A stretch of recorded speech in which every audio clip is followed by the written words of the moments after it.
Welcome everyone.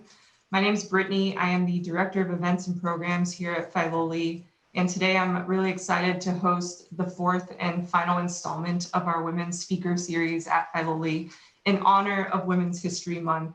We're kind of doing these moderated discussions of women in fields that have been historically dominated by men and just getting some different perspectives within those fields through these conversations. Today, we're closing out the series with the women of Filoli's horticulture team, and you'll see their lovely faces here in the Zoom in just a second. I'm gonna have them each introduce themselves in just a moment as well, so you can listen to who they are, where they're from, and everything good about them. All right, now we're gonna get into our discussion. So I wanted to start out just by having the ladies of our horticulture team introduce themselves and just share whatever they'd like to share with the group. I'll start. My name's Haley O'Connor. I think I'm the newest lady gardener here at Filoli, otherwise known as the manager of formal gardens outside of this Zoom. And I came from the Presidio Trust. Before that, I managed private estates, one in Woodside on the famous Mountain Home Drive, one in Manchester by the Sea, a really beautiful garden called the Chimneys that's just sold, but for the last 25 years has been planted and weeded by the owner, a really wonderful gardener and woman named Nola Anderson, who sort of took me out of residential landscaping and said, okay, here's an 8-acre garden. Do with it what you will. And that was my beginning, which was midway in a career. So it's my introduction, and we'll get more into that as we go. And I will give the mic to Leslie. Hey, Leslie Freitas. I'm from Utah originally, and I've been a gardener here for 3 years. I started as an intern, and I work in the Walls Garden and now the Rose Garden area. And I'm just happy to be here. Really excited. Oh, do I get to pick the next person? Gillian, I'll throw it to you. Hi, my name is Gillian Johnson. I've been working at Filoli for going on 5 years now. I started in 2016, right after I graduated. I really enjoy working here. I work in the walled garden with Leslie, and now part of the rose garden and perennial border. I am excited to participate and answer some questions. Should be a lot of fun. And I will pick Louise.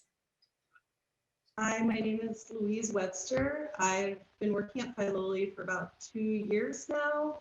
I work in the visitor center, front of house, back of house, and the pool and the sunken garden area now.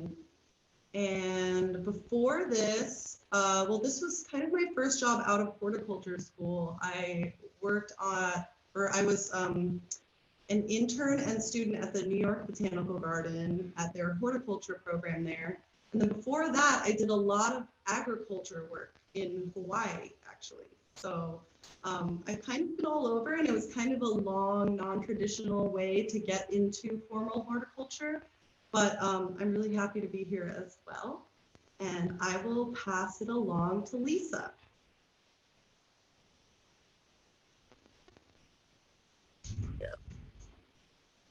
Hello, my name is Lisa Griffin. I've been working at Filoli for 19 years, going on that. I'm originally from Virginia. I went to school over in Oregon State University, so getting a bit of a flavor of the West Coast. My first job out of school was actually in Michigan for a wholesale greenhouse operation. That was different and very cold. I'm used to snow in Virginia, but not like in Michigan. That was way too cold for me. So here I am in California instead. I work in the greenhouse nursery department behind the scenes. working with making sure the annual production goes out to the garden. I also help out with displaying our plant collection within the house and the visitor center, and also participate in the flower arranging program, making sure that there's material available for flower arrangements to be made in the house, wherever else they need to be. And on to Olivia. Hi, I'm Olivia Mccandless. I am in the production area of Filoli. So I work in the cutting garden, the orchards, and the vegetable garden. Yeah, I grew up in the Bay Area. I'm very familiar with the climate. I went to school on the East Coast. I studied agriculture and sort of stumbled my way into ornamental horticulture by chance. I've been at Filoli for about 2 years now. I was an intern as well. Yeah. Great. Thank you all for giving such nice introductions of yourself. We already have one question in the Q&A, which I think I'll segue into my first question. So I wanted to hear about how you broke out into the field of horticulture. A lot of you mentioned studying it in school, but what was like your first break into the professional world? And with that, what advice would you have for someone, you know, coming out of high school, going into college, that just wants to start getting some experience in the field?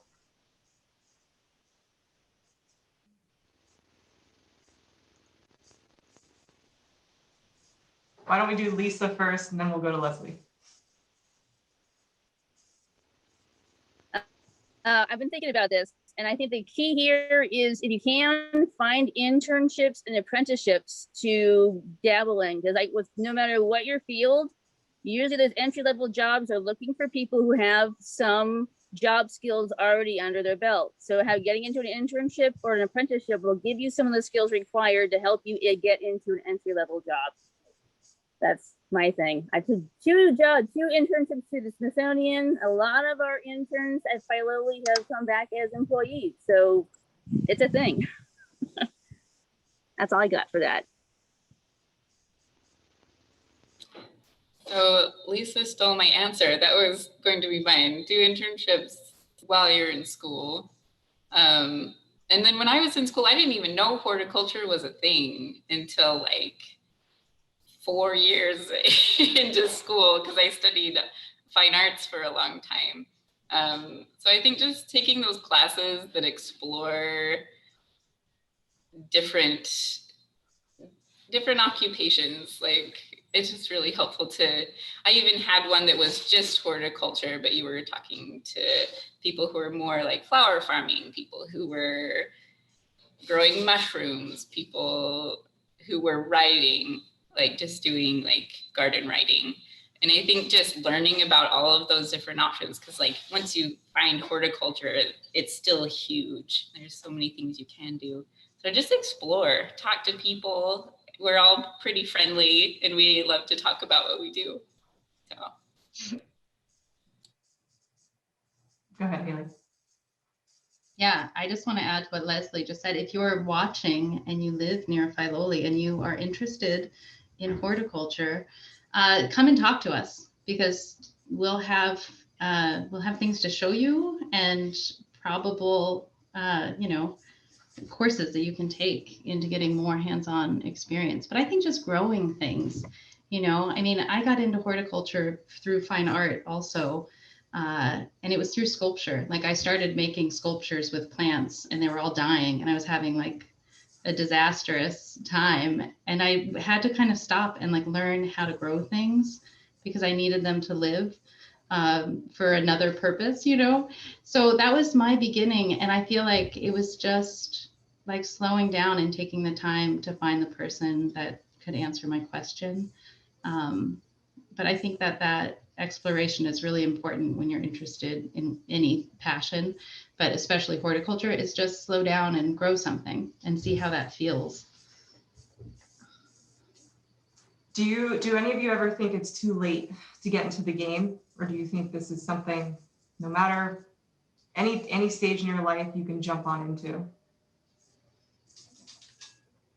Well, I just wanted to say that I wanted to be an academic originally before I was in horticulture. I got a degree in religion and anthropology, liberal arts degree, and it wasn't really, I think after I graduated and I wanted to spend a gap year in Hawaii, and then I just started propagating things and growing things, exactly what Haley was saying, just slowing down, looking around me and just being fascinated by the plant world, that then I started thinking, oh, well, maybe I could get a job in this. I didn't know that there was any horticulture or botanical garden jobs really. So that's how I got into agriculture. So I would say to that, it's never too late.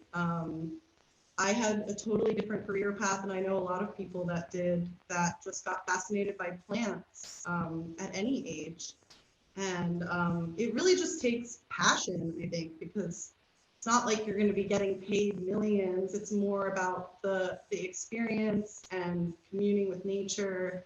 And I think if you have that, then it doesn't really matter what stage of life you're in. Just want to point out that we are in an area where there's just a wealth of community colleges, and there's Merritt College, there's Foothill, there's CCSF in San Francisco.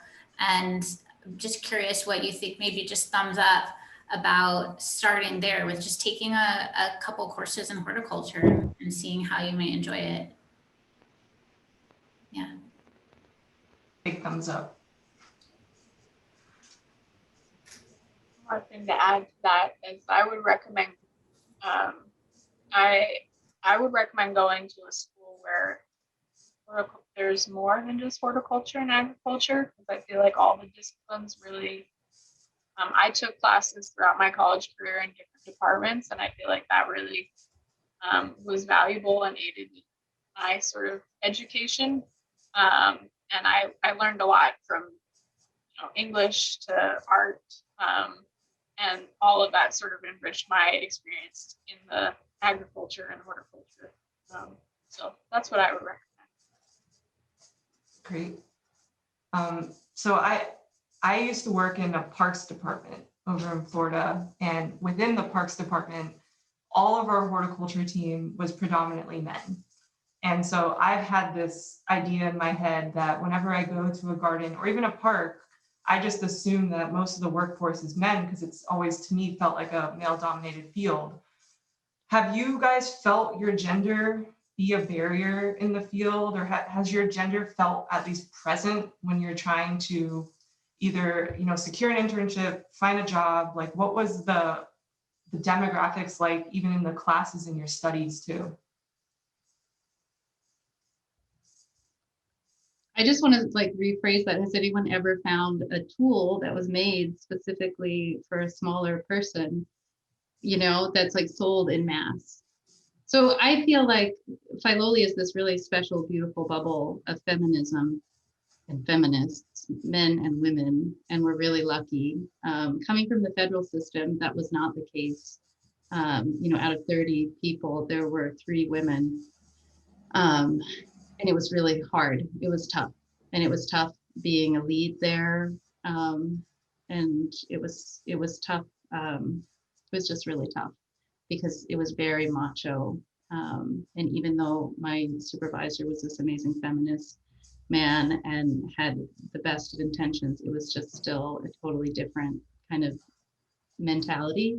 And prior to that, I'd only worked for women, and multinational CEOs that were just these power women, just really they had it together, and it showed in the way that they managed their gardens. But I feel like in the broader sense, horticulture is a male-dominated industry. But then you have gardening, and gardening is for girls, and girls garden, and guys mow lawns. And I find that to be so just so annoying, because the best edgers and tillers and all the tough stuff, the best dump truck drivers, the best backhoe excavator operators have all been women, because we're so we can be so careful and detail oriented and emotionally steady. And I find those traits really translate well into all of the like big heavy equipment. But even after driving heavy equipment for a decade, if I get out of a big truck and there's like a macho dude around, they will still mansplain like what that piece of equipment that I'm using is and like how I should be using it. So it's just funny. We've come so far, but we still have so far to go. Louise? I wanted to say that I definitely experienced, especially when it had to do with machinery. That's why it reminded me when he was talking about that. When I started working in agriculture, I definitely did feel my gender because I would notice that my male coworkers were not only chosen more likely to weed whack or drive the tractor, but also that I was nervous to volunteer as a woman because I wasn't really comfortable with any of those things. I didn't grow up having a dad that taught me how to do these things. So I think it was also like, it's kind of me against myself, because if I had just been really confident in front of all of those men, I'd like to think that I would have been like, oh, I can drive this, no problem. And I feel like I am more like that now that I have a lot more experience. But I think an important thing is just to realize that women can drive tractors, women can mow lawns, they can do all these things. We do all these things at Filoli. Mostly women do these things. And although some men are surprised, I think it more had to do with like the culture of machinery and that I wasn't really in that culture and how did I get through that. So it's kind of like, for me, it was kind of a self-confidence building thing. Because once you have that confidence, I think people are going to respond. But it is hard when you're first starting to garner that confidence without experience. So it's kind of like a double-edged sword. On the one hand, if you don't have confidence, you're not going to be volunteering for that.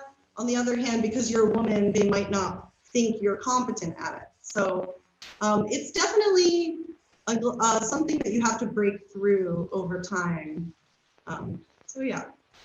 But, oh, I did want to mention that at Filoli, it is true, and at some other really amazing gardens like the New York Botanical Garden, I've met a lot of women that have been my bosses or been my mentors, and they've really helped me. And just things like this really help.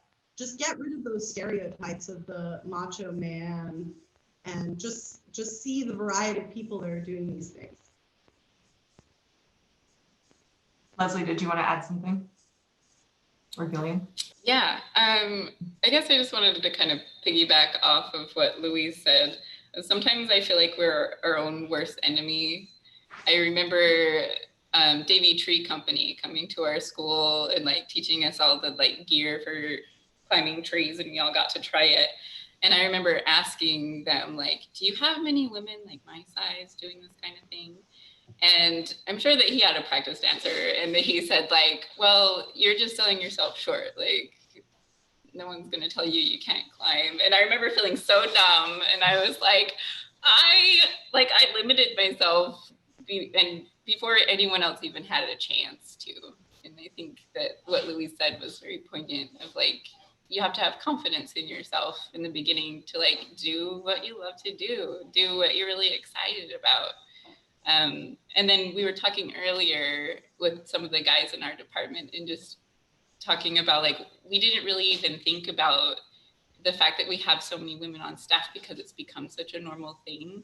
Like I've worked in 4 different gardens around the country, all public gardens, and they've all had at least half staff women, if not, most of them were majority of women. So for me, it's become a much more normal thing, at least in public horticulture. I think that's probably different in the private sector or in like landscape construction. I think that those are still places that need to be broken into more maybe. But I'm very grateful for women like Haley and women who've gone before us that have kind of paved that way. It made it much more simple to kind of like walk right into horticulture because it was something that had been done, and it's becoming less of a stigma that if you're a woman, you can't do it. Yeah. Gillian.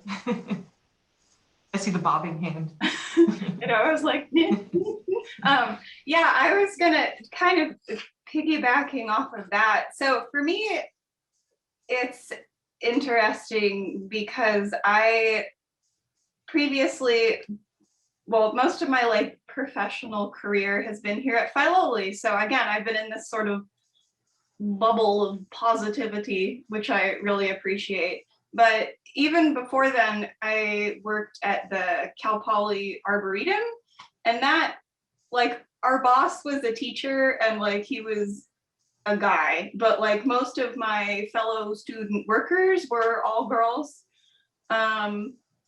or like more than half. And so for me, that was kind of like, just, I didn't even really think about it. I was like, oh yeah. And then I did one internship the summer before I was an intern here, because I was an intern here. That's how I found out about Filoli. Circling back to internships are good, what Lisa said. That's how you find places. But before that, I did an internship at a private landscaping company that does like residential landscapes. And that was all guys and me for a little while. And like, it was honestly like, it was fine. And like, I was fortunate because the person who like helped me get that internship also was like, worked at the company, and like, everybody was really nice. So even though like, it was like all guys, you know, I still had like a positive experience, but I definitely noticed that it was all guys. Like, it was definitely night and day, like just the vibe was different. So yeah, I agree that like maybe private residential landscaping is not, it's like, it's different than public horticulture. Like Leslie was saying, maybe that's an area that there aren't as many women yet and could be improved upon. Yeah, definitely. I want to jump in with a question from the audience. Have you encountered these same barriers or setbacks for women of color in the industry? And have you found that there's an opportunity to advocate for those individuals? Go ahead, Olivia. I'll try and answer that. Yeah, I really wanted to acknowledge that we are all answering these questions as white women, and not in a place where we have to not only think about our gender, but we are privileged that we don't have to also think about our race being a barrier and a setback. And I know quite a few people that are women of color, and their experience has been considerably different. Not only are they dealing with sexism, they're also dealing with racism. And I don't think I can really begin to answer their experiences, but I do think that are answering these questions.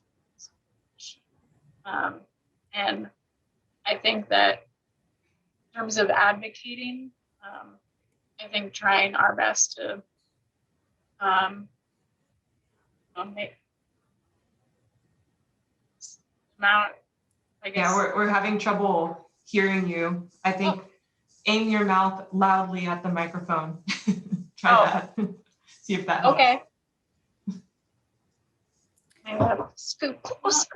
While Olivia's working on that, I'm just going to share some links. I heard a great talk from a woman named, sorry. I'm going to go ahead and share this link with everybody. But her name is Wambui, and she gave a talk about women in horticulture, and she actually is the founder of the BIPOC horticulture group. So for those of you in horticulture and are people of color, this might be interesting to you. But it was really talking about the different perspectives that people of color and women of color can bring to the industry. So I'm going to go ahead and share that link. Oh, and I just wanted to mention, I know Wambui. She was Wambui Eppolito. She was my classmate at New York Botanical Garden. And I also wanted to mention that they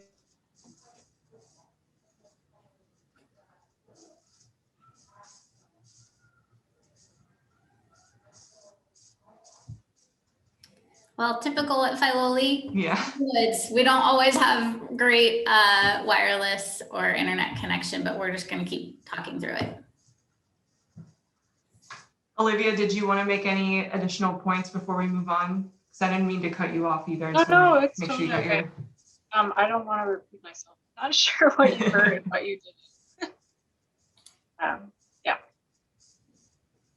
So what do you, this was kind of, oh, Louise, did you want to jump in again? Sorry, I just wanted to finish my point that Wambui is really amazing. She's my classmate, and that I also worked with quite a few really amazing women of color horticulturists at the New York Botanical Garden. So there's definitely people out there doing amazing things. I don't want to, as a white woman, say their experience. I think it would be better if they can say their own experience. But if anyone was interested in talking to a mentor or something like that, Wambui, there's so many people that are doing horticulture that are women of color. So just because here with this conference, we all happen to be white women doesn't mean that it doesn't exist. And that's all I want to say. Segueing off of this topic, what do you think public gardens and companies can do to support women entering the field and women of color entering the field? Like what can they advocate for? What kind of actions can they take to just be a bit more either inclusive or welcoming in their experience? Do you guys have any thoughts on that?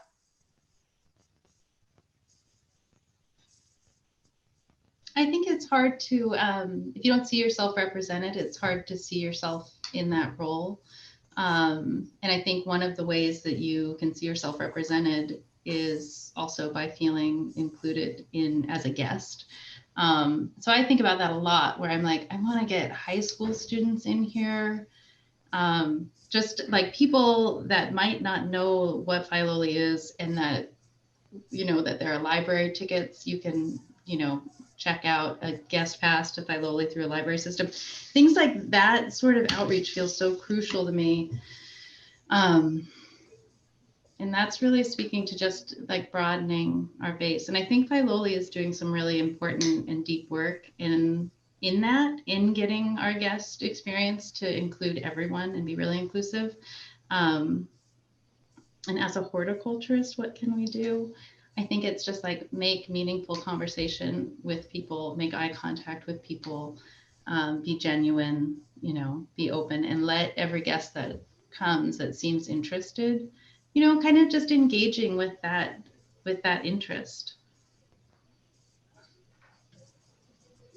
And I feel like I've been talking a lot, but just to piggyback off of that, I think just having mentors that, again, representation, and just having mentors, having women mentors that are horticulturists, having women of color mentors that are horticulturists, really helps, because yeah, when you see someone that's older than you doing what you want to do, and they're face the same issues as you do, then it's really empowering. So.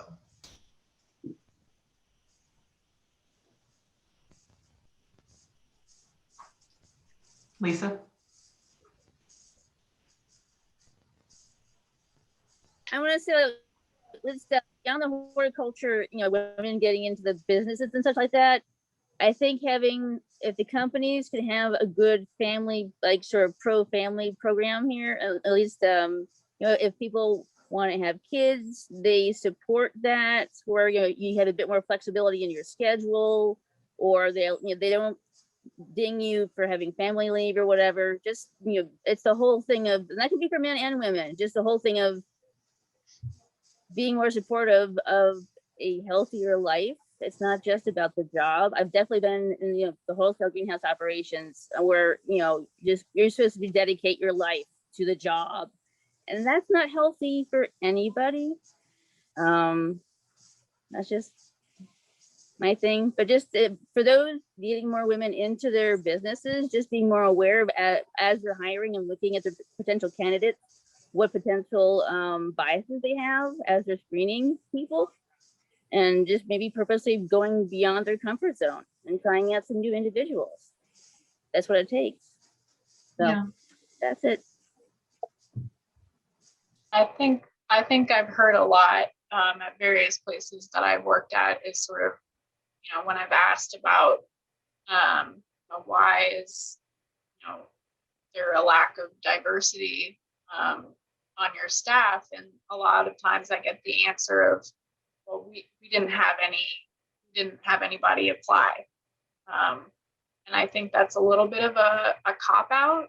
If you're not getting a diversity within your applicant pool, it's not, there's something that you should be doing to be reaching out and trying to, search for that diversity. And I think that can,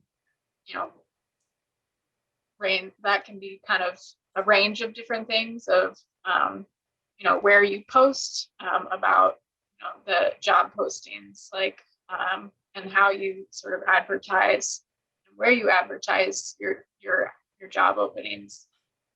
So I would like to hear less of that answer of, oh, we didn't have any women apply, or we didn't have any people of color apply. Sort of like, yeah. Yeah, that's a really great point, Olivia. For those who haven't fully caught up with the work Filoli's doing, we created a DEI action plan and policy this past year.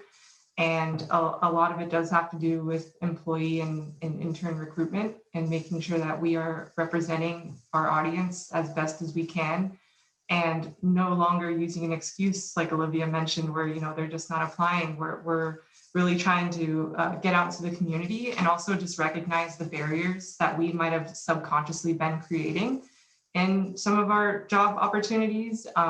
So I think it's a great point, and it's definitely something Filoli's working on. And I see other public gardens also starting the work in that process too.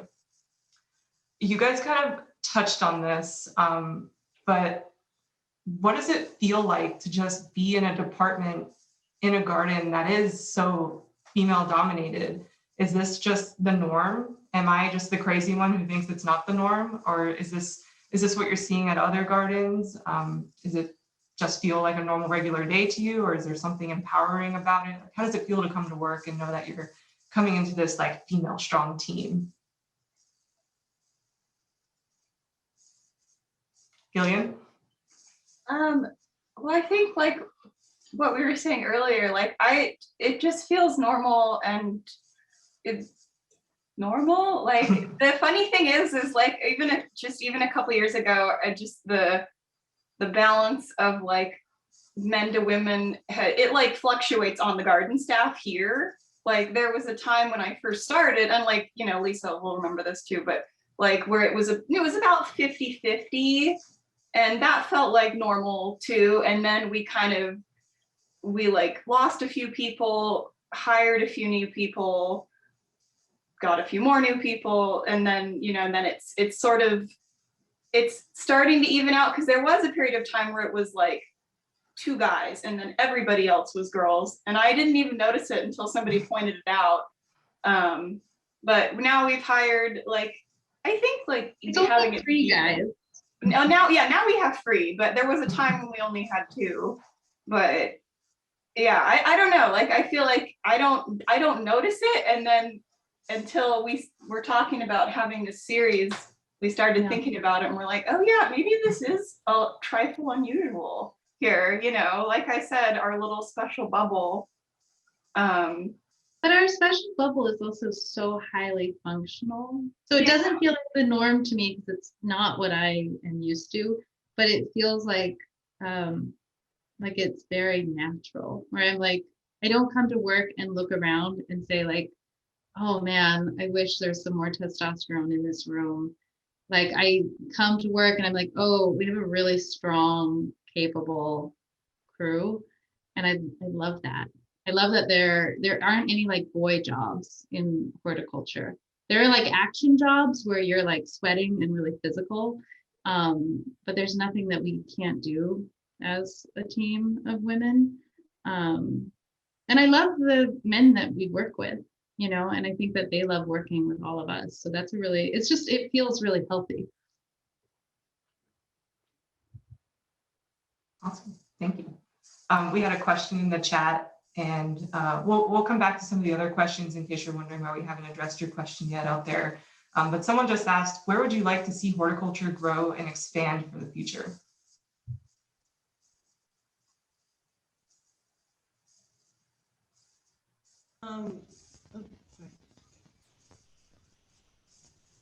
Okay, I'll go ahead. I think I would like to see just more native plants, more environmental. I think where it's kind of going already, and maybe this has nothing to do with what we're talking about, but I guess I would just like to see horticulture become more and more environmentally sustainable. And do maybe a sunken garden display with all native plants. That would be super cool to me. So yeah, kind of not really on the same topic, but that's definitely where I want to see horticulture become more inclusive and also more environmentally sustainable. I would really love to see horticulture be a norm in schools, especially elementary schools. I feel like the younger you can expose kids to gardening and plants and where their food comes from is, you know, it's sort of monumental in like them also sort of developing an interest later in life. I know that I grew up in the city of San Francisco, and so, you know, I did not exactly have access to a farm in the city, but I was lucky enough to have an aunt who was, she has a farm in upstate New York, and I went there every summer. So I was really lucky to have that childhood experience, and that definitely shaped where I am now. But I know a lot of folks who didn't get that exposure at a young age, and really wish that they had, and think that they would have been in the field sooner. So I would love to see it be part of school curriculums. Can I ask if any of you have mentors or heroes or experiences similar to Olivia that sort of led you down this path? Yeah, wait, can I go? Okay. Yeah. I was gonna say yes with what Olivia was saying, is just like knowing that horticulture is even a thing that exists that you can do is honestly a really big one, because you, at least, you know, like I knew, like I always loved the outdoors. I have my folks to thank for that, because I was always like wanting to be outside, and I didn't want like a sit down office job because I have trouble sitting still. But I knew like gardening was like a thing, but I didn't know it could be a viable career until basically like late high school, early college, because I started like volunteering and learned that like horticulture was a thing that existed. And I, again, like going back to like, oh, I found it by accident. Like I found it by accident because I don't think that it's a very, like, it's not something that schools are putting out there like as a, you know, it's like a lot of trade work. It's in high demand, and people want you to do, like they want people for these jobs, and a lot of them are like really good jobs, but it's just not like on people's radar, and it's not something that people think of as like a viable career choice. Like there's hundreds of like interesting, like fulfilling jobs, and horticulture being one of them, that just like aren't getting the numbers of people that they need because they're just not like schools, high schools, even like going back to elementary schools, like it's just not a thing that people like think of as a viable career. So that kind of doesn't, you know, that answers that, I guess, in that sense. I just think the word just needs to be more out there, like horticulture, you can do it. Yeah. Oh.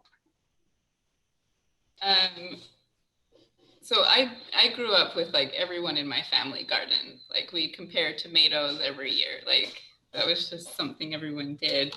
But like Gillian, I didn't really think of it as a career.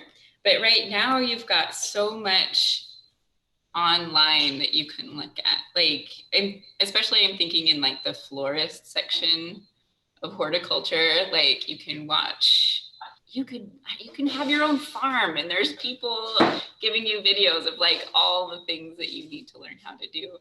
And I kind of look at them as like heroes, or like, this is a girly one, but like Monty Don. Like I love that he was advocating like the health of being in the garden. Like it's good for your mental health. It's good for your physical health. And I mean, there's tons of women out there. There's tons of guys out there that just, they're just amazing. Being able to teach so many people and reach so many people. And I mean, no one's an island. Like you can find it everywhere. And that's really wonderful today.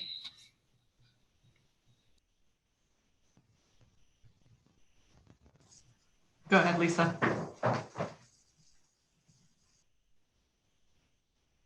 Well, like several people here, I'd say my first exposure was my parents loved gardening, so they got me, the little kid, involved. Although I must admit, when I was super little, when they dragged me to the nurseries to look for plants, it was super boring.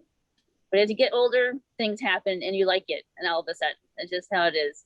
But beyond that, I think in horticulture, there's definitely an ongoing theme. I didn't know what horticulture was, and even today, it's like if someone asks me what do I do, it's like, I'm a horticulturist. So like, oh, what's that? And it's like it's gardening, but I'm in the greenhouses. I mean, yeah, it's not very well known. And it seems nowadays a lot of the college departments has horticulture in either botany or agriculture or some other larger group name department. So yeah, having it more out there is good. That, and I think horticulture is a very wide ranging thing. You got your turf, you got your landscaping, there's golf courses, there's growing things, there's flowers, and then there's like rooftops, and like how do you do vertical wall landscapes or monoculture in, you know, hydroponics. It's all over the place. There's a lot, it's a wide ranging sort of area, but overall it'd be nice to see more I'm going to say learning to grow with your environment, with the nature you're working with, versus our old way of doing things of man's going to make nature do what you want it to do because we're humans and we can use science or whatever. I mean, we're definitely coming to the point where it's like we need to work with our environment, with nature, to make it easier, you know, less resource wasted, stuff like that. So it means changing things. Instead of having East Coast plants on the West Coast, East Coast plants stay on the East Coast, or finding things that mimic it, but actually can handle a Mediterranean environment. So less water usage and other things like that. So yeah, just my 2 cents there. Thanks, Lisa. We have a bunch of questions about the garden and your work in the garden. So I thought we might jump into some of those. Maybe starting with just a typical work day. I know I'm still sleeping when you all are already doing your work in the garden. Who wants to start with that? What a day is like for you here?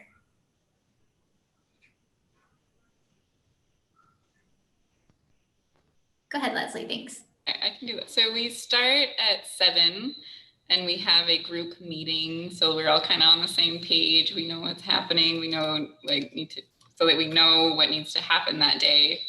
And then we split off, and the morning before, while everyone else is sleeping, is usually when we get like a chunk of stuff done, like watering, anything that you have to do that's really loud. We try to do as much as possible before. blowing, making the paths nice. What else do we do? Anyway, that's a big one. Or anything that's like in a pathway that you have to prune before people are like walking underneath it. So a lot happens during that like first 3-4 hours of the day. And then the rest of the day, like, depending on the time of year, you're either pruning, fertilizing, checking irrigation.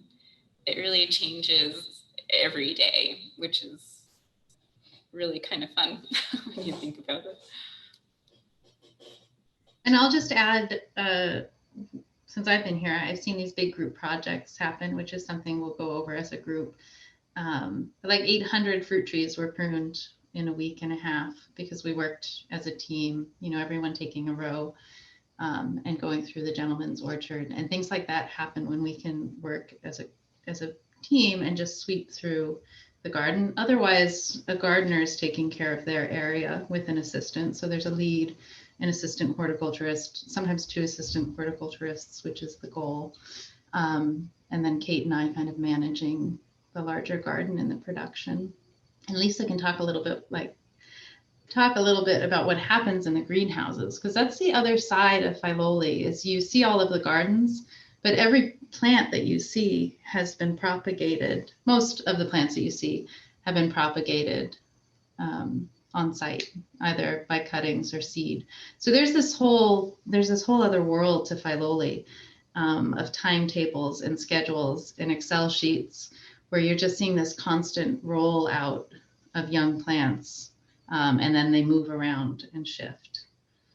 And our houseplants and our amazing collection of tropicals. I mean, there's a lot going on here that you're just sort of like, oh, it's really pretty, and there's a lot, but it's all sectioned, and I think it's sectioned through the day. I think one of the most impressive team efforts is the tulip planting. And for those of you who've been right now or seen social media, the tulips are in full bloom. What's that process like? How many bulbs do we put in? When do we start? Do you want me to take this, Lisa, Gillian? Go ahead, Haley. No, wait, I will. So we start in the fall. I started this year in November. The chart had already been planted with annuals. So we do our tulip, our bulb planting, and most of the bulbs that we plant in the beds, I think they're all tulips. Is that right? Yeah. Yeah, but mostly the big push is tulips. So we'll plant those in our annuals at the same time. So we're string lining the beds. We're putting down boards to avoid compaction. And then we work, and with COVID, everything was a little bit off. But so you're working in sort of these rows where one person is going down and digging all the holes, and then someone is following and filling that hole with tulips. And then the holes are dug and marked for the annuals, and the same thing, somebody follows. So you have this sort of like, you know, cartoonish ear of corn getting eaten, where it's like and then, you know, it rolls to the next row. But I think that in sort of display gardening, that's what you expect, but until you're really doing it and you're rolling, it's so efficient. And it's just like, we couldn't do it without that system. And I think that tulip numbers, I think it's 3,000. 30,000. Add a 0. Sorry, Erica. That sounds more like it. And then we have a question about the daffodils, and in the field in particular, those stay in year round. But what is added to the garden, or is anything planted in the daffodil field? Go ahead, Leslie. Like bulb wise, so that area is almost full. So we've actually started putting them on the roadways coming into Filoli. I don't know if we planted much out there, at least in the last year or so. So we're still finding places for them. And as those maybe slow down, because some after a while stop blooming as much, maybe we'll add more later. Lisa, did you want to add to that? Just sort of the bulbs behind the scenes before any of these get planted. Usually in October, we get the big, the greenhouse department has to sort all the ones that get delivered. So October is usually our delivery month when truckloads come in. We're talking pallets of crates of bulbs that have to be gone through. Did we get the right plant? Is there enough? And then from there, it's like, okay, you've got 1,200 of one type of tulip, but 400 go in this location, 400 go here, 50 here, and you got to break it all down and then have it all labeled so it's ready to go for be it the garden to get planted or later on for all the display pots that have to be planted. Everything has to get broken down and is hopefully numerically correct. So yeah, there's the other side to the before you get the plant stuff. And on all the plants, all those daffodils you see on the road and in the field, those are all the leftovers from the previous year. That's our way of reusing our daffodil bulbs. So, Thank you. I think we've got time for just a couple more questions. So besides Filoli, we know you love Filoli. What are some other gardens around the world that you enjoy visiting?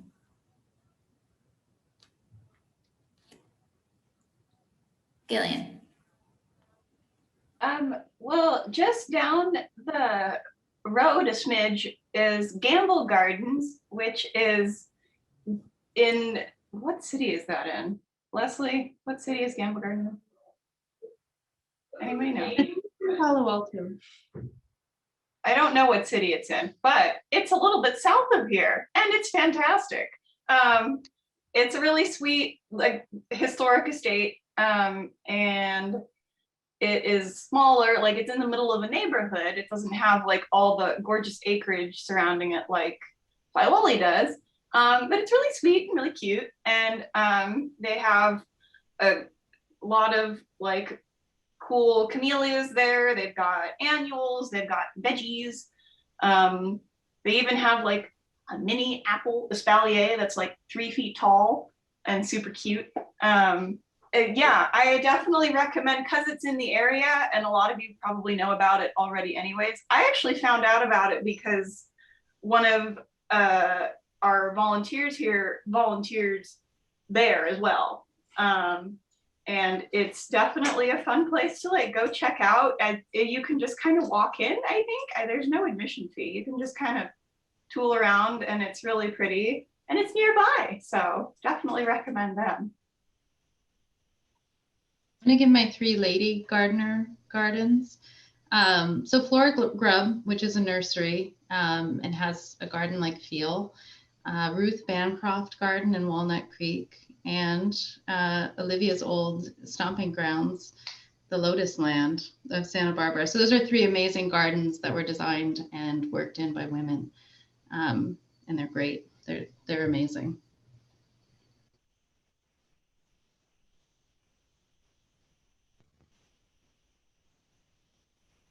I've got a few. I'll second the Lotus Land. I'm a little biased. I had the opportunity to work there. But I also love, if you're on the East Coast, Chanticleer is one of my favorite gardens in the US, possibly the world. It's outside of Philly proper. So it's an amazing place. I was incredibly inspired when I went there. So, yeah, that's my top for sure. Oh, and just to piggyback off the Chanticleer thing, I was going to mention Chanticleer, but I knew we're on the West Coast, so I wasn't sure. But the cool thing about Chanticleer is that the gardeners there have pretty much full creative control of their area. They just have to make sure it blends in with the other areas. So it's pretty unique in that sense. So it's very, very whimsical. So if you're ever in Pennsylvania, go check it out. If you're in Pennsylvania, you should also go to Longwood. It's a good one.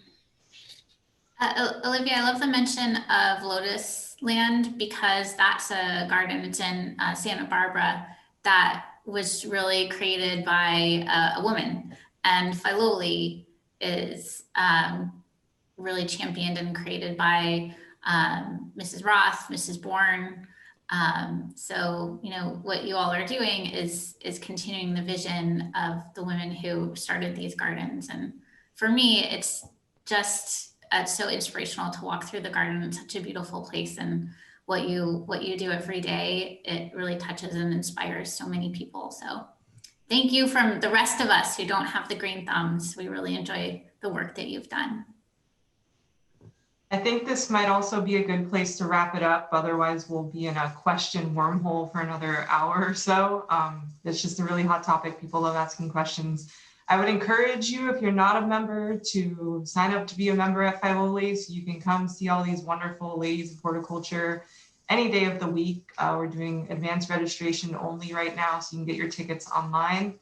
If you had a question that was unanswered, we will try to answer it, but you can also email Filoli at info@filoli.org if you have a pressing question, and we'll get it routed to the right person to answer it for you. Also, as a reminder, this was completely recorded, so we'll have it online pretty soon on our YouTube channel, and it'll be on our Visit Virtual page online as well. I wanted to thank all of you lovely ladies for joining us for this discussion. Really, really wonderful. I appreciate you guys taking the time out of your very busy days right now to chat with us. And thank you for coming. Everyone have a good one. Thank you.